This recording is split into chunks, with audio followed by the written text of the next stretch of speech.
Welcome to Sleep with Myth. Close your eyes and let the world fade away. Tonight we drift beyond time, where gods dream and stories remember their light. The wind had no voice at the edge of the world. It moved through the reeds like a memory trying to return, and in its hush a single lantern burned. A small moon cupped in paper and bamboo. Beyond it stood a torii gate half swallowed by earth, its paint flaking like dry petals. Beneath its crossbeam hung a bell that never rang. You stepped forward, not with fear, not with certainty, but with the softness of those who have finished a long journey and are ready to listen. The soil yielded to your weight as if it knew your name. Somewhere the living were calling you back by that name, but here the syllables dissolved like mist. This was the threshold the old stories once called Yamatsu Hirasaka, the slope that leans into Yomi, the country where the shadows learn to breathe. They say the air itself is memory here, and every breath tastes lightly of yesterday. The lantern flickered, and with it so did the road. A thin white path wound beneath the gate and vanished into a curtain of cypress and stone. Shimenawa rope, frayed but resolute, hugged the trunks of ancient trees. Paper talismans, spring white and rain soft, whispered at their edges. You listened. At first there was only the quiet of deep woods, the listening kind of quiet that invites the heart to speak. Then, faint as a thought not yet formed, you heard it, a whisper beneath the soil. It was not a voice. It was the sensation of words, like ripples passing through water. Come gently, come whole. You followed the path. As you walked, the world unfastened itself from the clock. Footsteps seemed to arrive before you placed them, and the scent of cypress folded into the smell of warm rain that had not yet fallen. Here, time moved as a sleeve through water. Past and future brushed your shoulder and were gone. Something white glowed ahead. It was a garden, enclosed by low stone walls cushioned with moss. A secret kept by the earth. No gardener labored here. No hand arranged these beds. The plants grew in patterns that looked like breath, expanding, softening, resting. Pale blossoms bowed on slender stems, their color somewhere between snow and moonlight. They were beautiful and they were tired. You knelt by the nearest bed. The petals trembled without wind. When your palm hovered above the soil, a sensation rose through your skin. Not heat, not cold, but recognition. These were dreams that had forgotten themselves. An old story came to you then, not as speech but as a feeling shaped like a tale. Every soul wears a garden inside.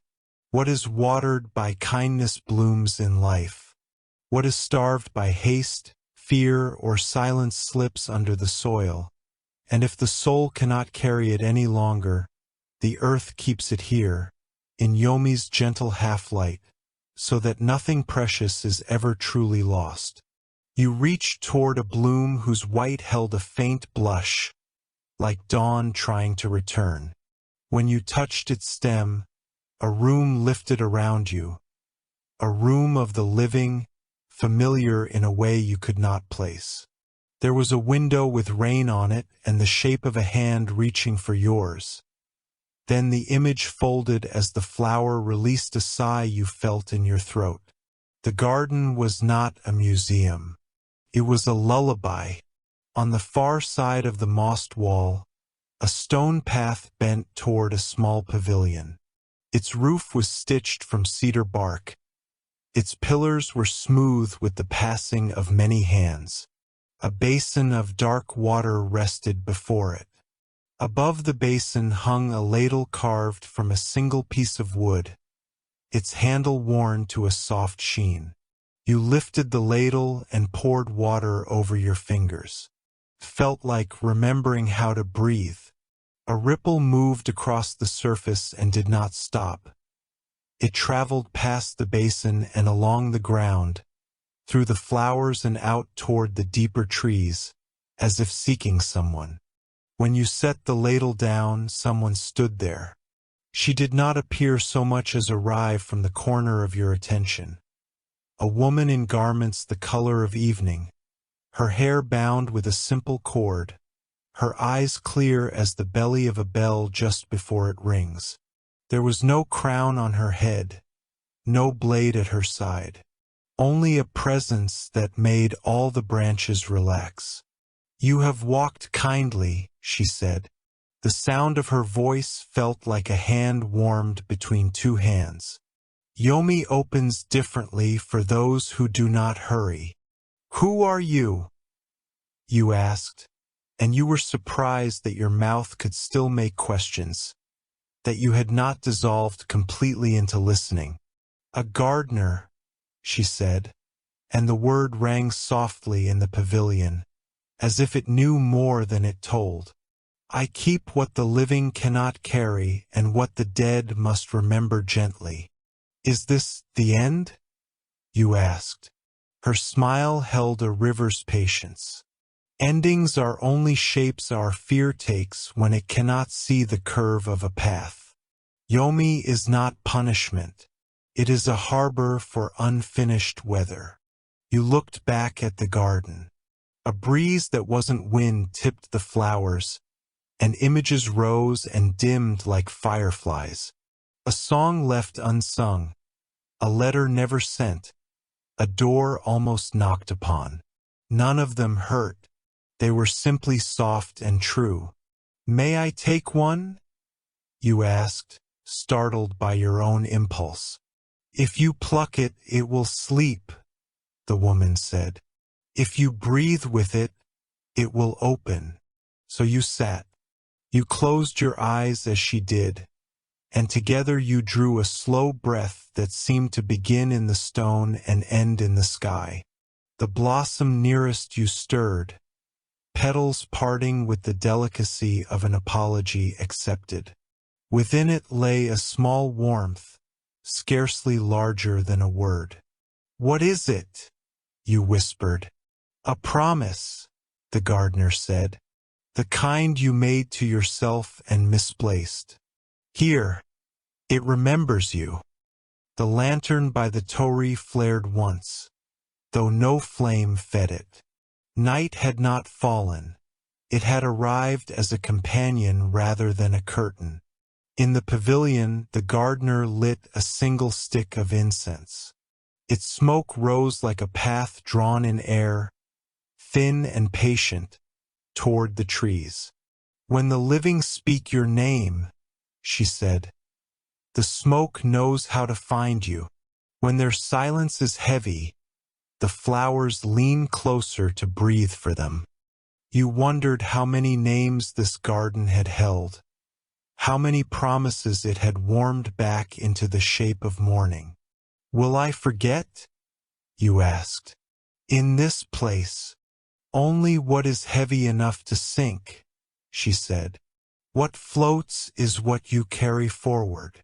Somewhere beyond the trees, deeper in Yomi, a river changed its mind. You felt the pivot as a subtle shift in your ribs, the way a dream decides to end, not with a door closing, but with a field opening.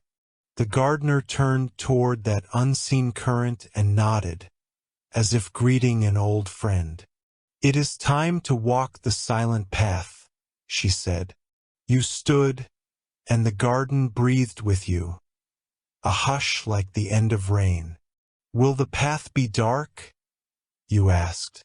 "Darkness is a word," she answered. "On the path, we use fewer words." Then, after a pause as tender as moss, "You will not walk alone." She gestured, and the paper lantern rose from the earth, steady as a moon learning to hover. It drifted to your shoulder and waited there, a companion rather than a guide. Listen to the soil, the gardener said. It is very good at telling the truth slowly. Sleep now, traveler. In the next part, the river that remembers, the silent path will bend toward running water, and the names you thought were lost will come back, not as chains, but as bridges.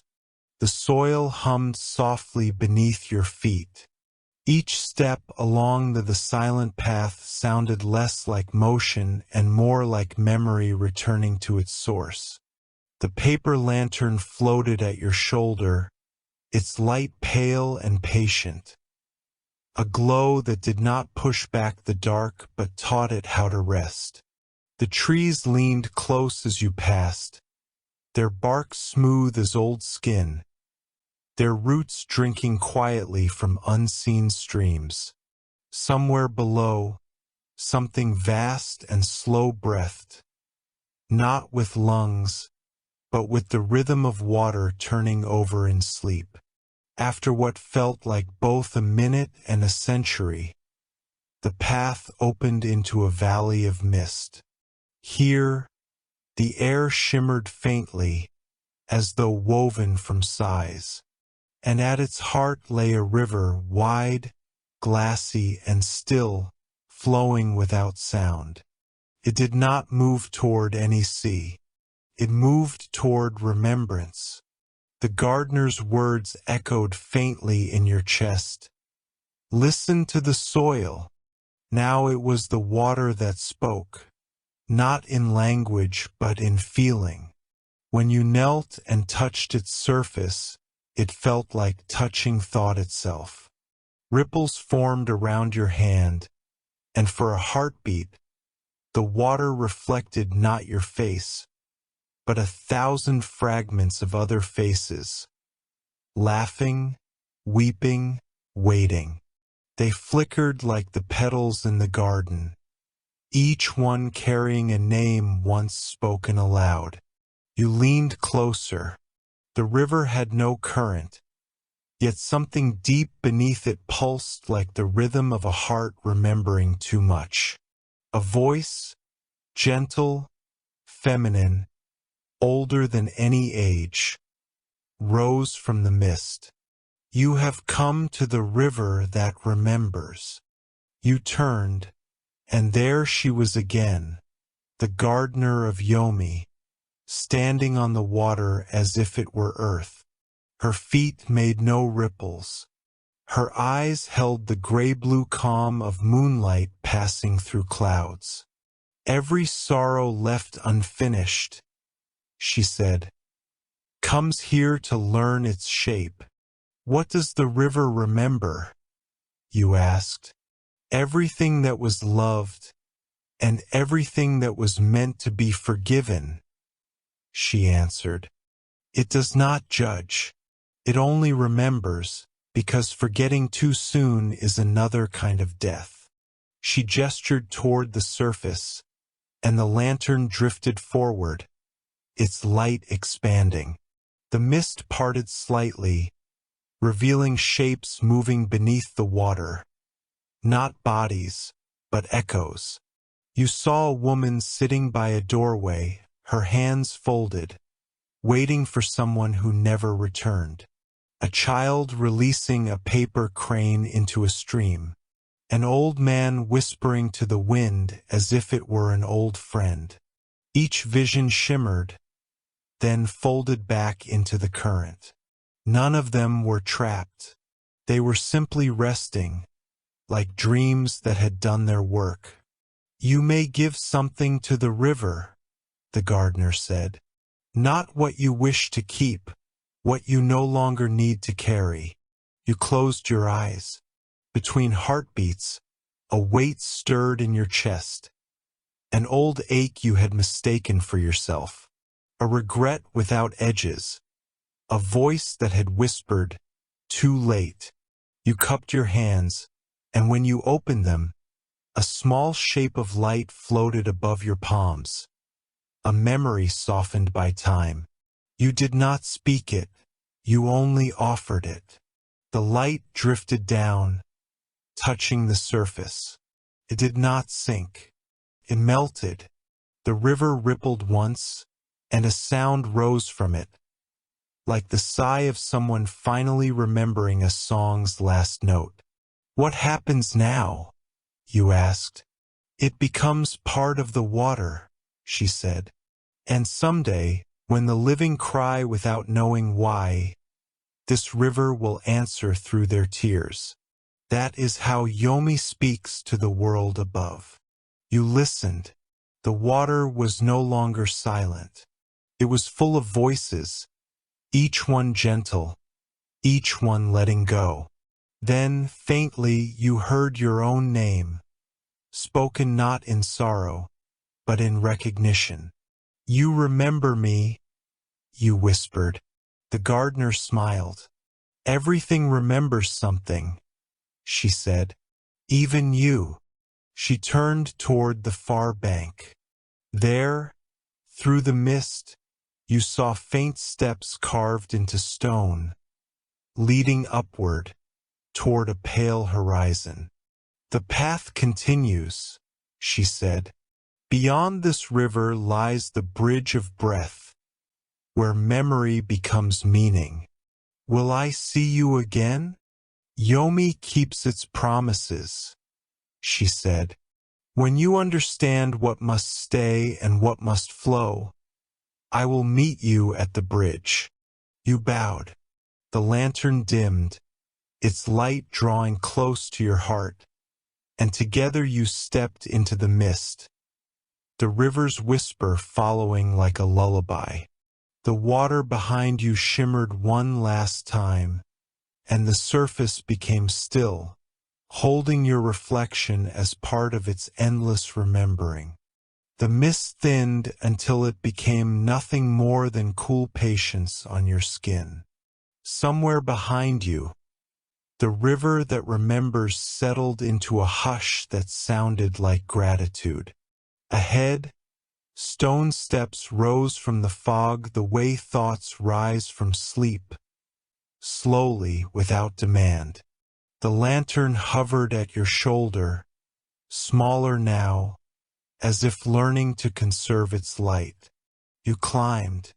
At the top of the steps, the world opened not into a field or a hall, but into a span of emptiness made visible. Two pillars stood apart like gentle parentheses. Between them, a bridge hung over nothing. No chasm, no river, only a distance that could not be measured by eyes. It was woven of reeds and breath. Each length of fiber had the softness of a lullaby and the strength of a promise kept. You placed your foot upon it. The bridge did not creak. It exhaled. Your own breath matched it without effort, as if you were completing a sentence written before you were born. "Do not hurry," said a voice that was more breeze than word. "You will arrive with your breathing." The gardener of Yomi stepped from the pale air. She wore no shadow. Instead, the space around her felt rested, the way the earth feels after rain. Her hands were empty and therefore capable of holding anything. "Is this the way across?" you asked. "It is the way through," she answered. "Across implies leaving something behind. Through allows what matters to walk with you." You looked down. There was no down, only the soft insistence of distance, asking to be respected. "How do I begin?" "Breathe as if you are being listened to," she said. "Because you are." You inhaled. The bridge brightened, each reed gathering a faint silvery glow. You exhaled. The glow did not fade. It settled, like a bird folding its wings. "Every breath is a small boat," the gardener said. "It carries meanings the mouth was not ready to say." You stepped forward. With each step, A memory rose, not the sharpness of events, but the warmth that had stitched them together. A kitchen light at dusk, 2 cups waiting. A road at noon, empty but for your shadow. A name spoken softly from the other side of a door. They did not pull you back. They kept rhythm with your feet. What if I forget to breathe? You asked. You never have, she said. Even in sorrow you breathed. You only forgot to notice. The bridge widened almost imperceptibly, enough for both of you to walk side by side. The lantern drifted between you, a steady moon learning your cadence. Why does Yomi need a bridge? You asked. So that living and dead can learn they are not enemies, the gardener said. Breath belongs to both. The living inhale, taking in the unfinished meanings of the world. The dead exhale, returning what they have learned into the quiet. A windless bell tone crossed the span. You realized it was your heartbeat striking the silence, answered by another heartbeat hidden inside the quiet. They did not compete. They harmonized. Ahead, the bridge arched, and at its crown, a single mirror stood on a frame of cedar. Not a mirror of faces, but of breathing. Its surface held no image, only the rise and fall of air made visible as slow light. What is it? The mirror of breath, she said. It shows you the shape of your life without any of the costumes. You stood before it. At first you saw nothing. Then threads of light began to gather and loosen, the simplest of gestures, repeated without hurry. Within those threads, small glints moved, moments when you had offered your breath to another, by speaking gently, by listening fully, by waiting instead of turning away. A warmth gathered in your chest, shy and clear. You felt the urge to apologize to your own lungs for all the times you called their patience ordinary. Do I cross now? You asked. If you wish, the gardener said. But remember, crossing is not an escape. It is a permission. Permission for what? To love what you cannot keep, she said. To keep what you cannot hold. Her words opened like a gate. You realized that the emptiness below the bridge was not void. It was capacity. You walked on. Halfway across, you felt a shift, like stepping out of rain into the quiet of a temple. The bridge no longer seemed to carry you. It listened you forward. The lantern brightened without growing larger. Your breath spread through your ribs as calmly as a tide meeting the shore. Someone is here, you said, though you saw no one. Many someones, the gardener replied. Those who loved you and those you loved. Not as faces, as breath that learned your name. A draft crossed the span, warmer than the mist. For an instant you tasted tea sweetened with laughter, the texture of a coat you once borrowed, the softness of a goodbye that had done you no harm. You did not reach for any of it. You let it cross through you as wind crosses a reed bed, heard, welcomed, unpossessed. At the far side of the bridge, a shallow platform waited, a place for pausing rather than arriving. Upon it rested a small box made of mulberry paper and twine. What is this? A breathing place, the gardener said. You may place inside it one word you wish to carry beyond this crossing. No more, no less. You touched the lid. 100 words crowded your tongue and then, seeing how small the box was, bowed and left. Only one remained, quiet, accurate, yours. You spoke it, not aloud, but with the whole shape of your breathing. The box accepted it with a softness that felt like being understood. When you looked again, the box had disappeared. You did not mourn it. The word had moved where words go when they are finished, into living. What happens if I choose no word? You asked. Then breath itself will choose, she said. It always does. You turned back. The bridge behind you was longer than the bridge ahead, though you had not noticed the change. Mist was rising from the distance like gratitude dismissed from its task. Will I see the garden again? In every act of gentleness, the gardener said. When you water anything with your attention, Yomi blooms above ground. She stepped aside. Go on. The path continues as listening. You bowed. The lantern lowered until it hovered level with your heart.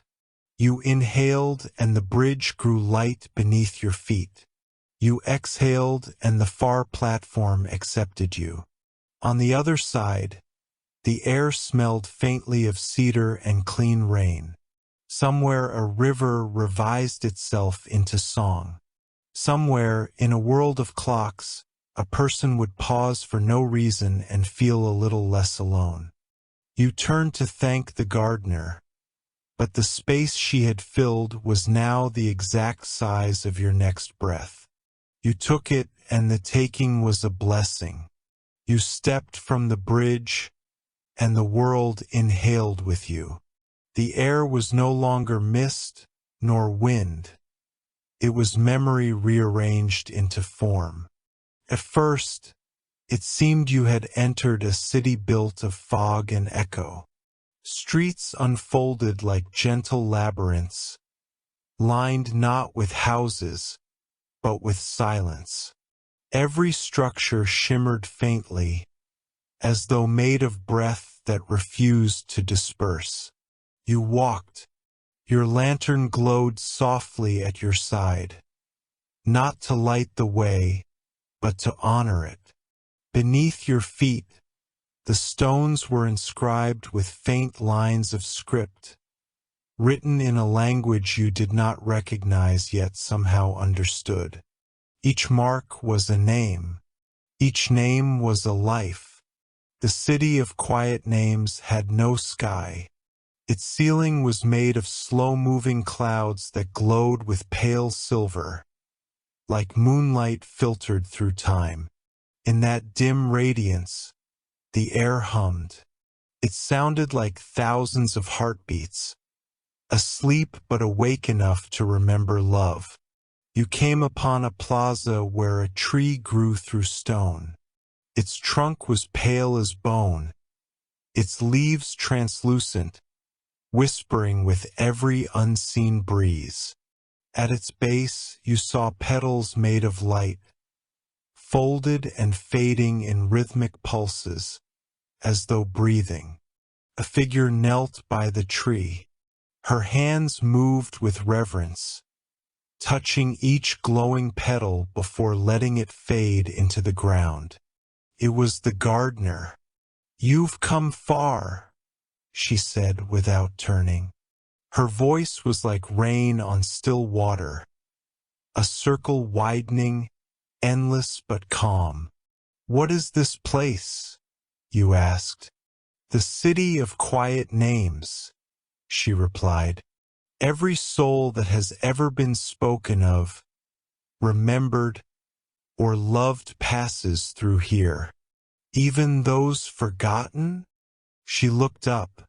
"In Yomi, nothing is truly forgotten. When the living stop speaking a name, the name speaks itself. That is what keeps this city alive." You knelt beside her. The light from the petals reflected faintly in your eyes, small suns blinking in silence. "How does a name survive without a voice?" you asked. Through longing, she said, every memory that aches becomes a thread, and all threads lead here to be woven again. She motioned toward the tree. This is the loom of echoes. It gathers the lost syllables, sighs, whispers, laughter, prayers, and weaves them back into silence. Into silence? Silence is not the absence of sound, she said. It is the place where all sounds return home. You stood, letting her words dissolve through you. All around, faint shapes drifted through the mist, people without outlines, their steps leaving ripples instead of shadows. Some were holding their own names in their palms, small glowing spheres they turned over gently as if reading a letter. One approached you, or perhaps you approached them. Their face was soft and uncertain, like a reflection in running water. "Do you remember me?" they asked. You hesitated. "I don't know." They smiled, and in that expression was no sorrow, only release. "That's enough. You remember how it feels to remember." Their form blurred, becoming light, and folded back into the air. The lantern flickered once, not in fear, but in reverence. You turned to the gardener. "Does everyone here wait to be remembered?" She shook her head. "No one waits. They rest. The waiting belongs only to the living." She plucked one petal from the tree, a shimmering note of light, and placed it in your hand. It felt weightless, yet your chest grew warm as though holding something immense. "What name is this?"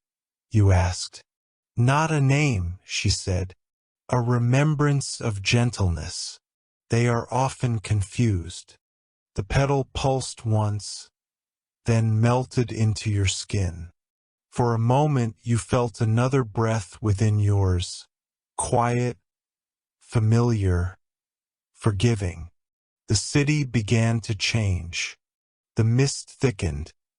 The streets started folding into themselves, each echo retreating like the tide. The gardener rose and looked toward a distant archway glowing with blue light. "The path continues," she said. "Beyond this city lies the valley of returning voices, where those who were once echoes learn to sing again." You looked back at the fading lights. "Will the city vanish?" "No," she said. "It will sleep. And every time someone speaks a name with love, one lantern here will wake." You nodded. Your lantern brightened in your hand. For somewhere you knew, someone above still whispered yours. The archway shimmered like the outline of a breath before it vanished. When you stepped through, the air changed softer, warmer, touched by faint vibrations that hummed in your bones. It was not music, but the possibility of it. The mist parted into a vast valley that seemed to breathe. Hills rose and fell like sleeping bodies, and rivers of faint light wound through them. Everywhere, there were stones, millions of them, standing upright like listening ears. From each one, a whisper floated upward, weaving together into a soft, endless murmur. It was as if the earth itself were remembering how to speak.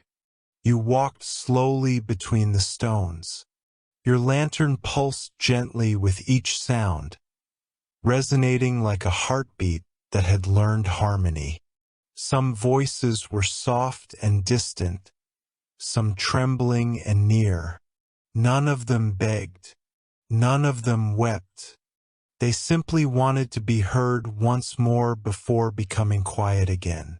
The gardener appeared beside you, though you had not seen her arrive. Her robe was woven with faint threads of starlight, and her hair flowed as if the wind had never forgotten it.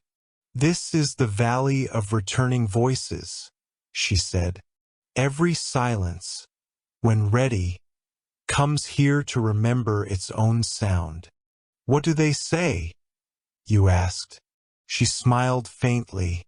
"They say everything that was never finished. Every word left behind by time. Every song begun in one life and completed in another." You touched one of the stones. It trembled slightly beneath your palm, and a voice bloomed inside your mind. Warm, aching, familiar. "Don't hurry. The world will wait." It wasn't a command. It was comfort. You didn't know whose voice it was, and somehow that made it more beautiful. The gardener walked ahead, her steps gliding across the luminous soil. "Once," she said, "this valley was empty." The first voice to return was not a word, but a sigh. The gods built the stones to catch it, and the sigh became song. You listened. The air shimmered with layers of sound. Not harmony, not melody, but truth. It was the echo of everything that had ever mattered, stripped of everything that had not.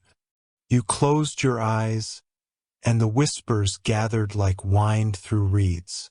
One said your name, another said a name you had once loved, and another, barely audible, said thank you.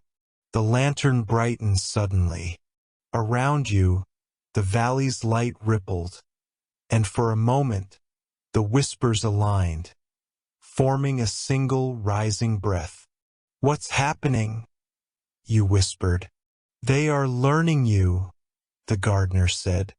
"The valley listens to every traveler.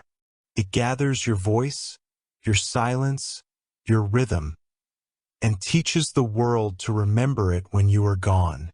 "Will I be an echo here?" "You already are," she said. "But echo is not the end. It is a way for meaning to travel farther than sound." You stood very still, and then, faintly, you heard yourself speaking back, not in words, but in the quiet exhale of understanding. It was your voice, but lighter, freed of need. The valley sang it once, then again softer, until it became indistinguishable from the wind. The gardener turned to you, her gaze gentle but infinite. "When the last echo fades," she said, "what remains is not silence, it is peace." "Is this the end?" you asked. "No," she said. "It's the breath before the last step." She looked toward the horizon, where the light grew brighter, as though dawn were blooming beneath the soil. "Beyond this valley lies the gate of stillness," she said. "There, the traveler learns to rest, not as death, but as continuity." You hesitated. "What if I don't wish to leave yet?" "Then the valley will keep your voice until you're ready," she said. "It is patient. So is eternity." You looked back one last time. The stones shimmered faintly, every one of them glowing from within, like hearts rediscovering warmth. Their whispers had quieted into something deeper, a lullaby without words. You felt it in your ribs. It was not sorrow. It was the feeling of having been heard. The valley faded behind you, its whispers softening into silence.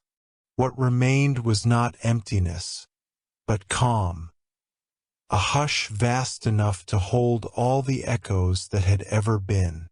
The path ahead was simple, a thread of pale stone cutting through a sea of shadow. There was no mist now, no wind, no sound. Only stillness so deep it felt alive. Your lantern flickered. Its flame had grown small, but steadier than ever before, like a star that no longer needed to prove its light. You walked. Far in the distance, something shimmered. A gate made of nothing, outlined by the suggestion of light. It had no hinges, no doors. It was the space between two breaths, the moment before dawn, the pause after a heartbeat. You knew, without being told, that this was the gate of stillness. When you reached it, the air trembled faintly, and for the first time since entering Yomi, you heard nothing, not even your own breathing. And yet, you felt it, each inhale returning to its source, each exhale dissolving into everything that had ever existed. Then came a voice, not from outside, but from within.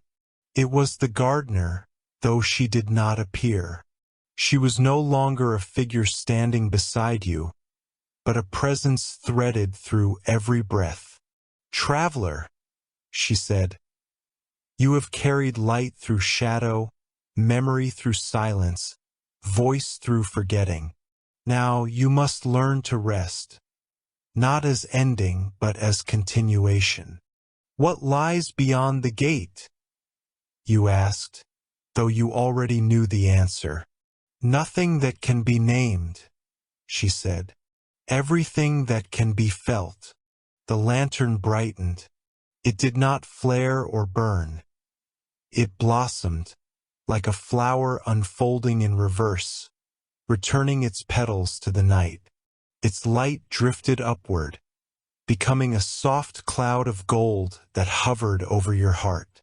"Will I return?" you asked.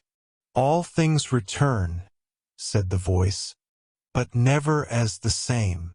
You closed your eyes. The gate pulsed faintly, in rhythm with your heartbeat.